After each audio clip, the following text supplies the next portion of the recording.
గిరిజన ప్రాంతాల పర్యటన సందర్భంలో కూడా ఈ పోలవరం చుట్టుపక్కల ఇక్కడ చింతూరు కావచ్చు, రంపచోడవరం కావచ్చు, వీటన్నిటి పరిసర ప్రాంతాల్లో పర్యటించినప్పుడు కూడా గిరిజన జిల్లా అనేటువంటి చర్చ నడిచింది. ఇప్పుడు దాన్ని పోలవరం జిల్లాగా ప్రకటించేటువంటి అవకాశం ఉంది.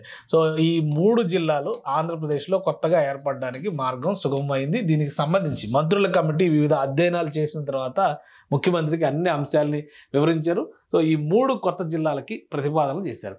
కొత్త జిల్లాల్లో Markapuram, Madanapalle long pending demands. ఇవి ఎప్పుడో ఉమ్మడి ఆంధ్రప్రదేశ్లో కూడా మంచిర్యాల జిల్లా, వికారాబాద్ జిల్లా, అలానే మదనపల్లి జిల్లా, మార్కాపురం జిల్లా, ఈ 4 జిల్లాల గురించి చర్చ జరుగుతూనే ఉండేది. కోనసీమ జిల్లా గురించి కూడా చర్చ జరుగుతుంది. కోనసీమ జిల్లా మొన్న పార్లమెంట్ నియోజకవర్గాల ఆధారంగా చేసినటువంటి విభజనలో కోనసీమ జిల్లా ఆవిర్భవించినట్టే.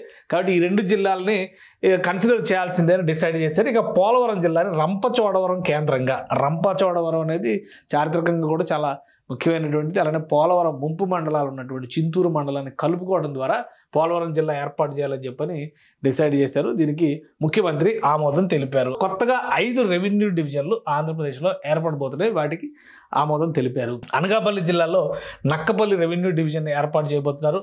ప్రకాశం జిల్లాలో అద్దంకి రెవెన్యూ డివిజన్ని ఏర్పాటు చేయబోతున్నారు. అలానే మదనపల్లి జిల్లాలో పీలేరు రెవెన్యూ డివిజన్ ఏర్పాటు చేయబోతున్నారు. నంద్యాల జిల్లాలో బనగాలపల్లి రెవెన్యూ డివిజన్ని ఏర్పాటు చేయబోతున్నారు. సత్యసాయి జిల్లాలో మడకసిర రెవెన్యూ డివిజన్ ఏర్పాటు చేయబోతున్నారు. ఇవి మొత్తం 5 రెవెన్యూ డివిజన్లు కొత్తగా ఏర్పడుతున్నాయి. వీటితో పాటు మరొక కీలకమైన నిర్ణయం కూడా ఈ కమిటీ ఆధ్వర్యంలో తీసుకున్నారు.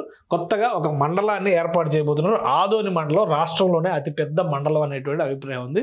దాన్ని అందుకనే ఆదోని జిల్లాని ఏర్పాటు చేయాలనేటువంటి డిమాండ్ వచ్చింది. అయితే అక్కడ కొత్త మండలాన్ని, పెద్ద హరివనం అనేటువంటి మండలాన్ని ఏర్పాటు చేయాలని చెప్పని డిసైడ్ చేశారు. సో ఈ ప్రతిపాదనలన్నిటికీ కూడా ఆల్మోస్ట్ క్లారిటీ ఇచ్చేశారు. ముఖ్యమంత్రి గారు కూడా ఆమోదం తెలిపారు.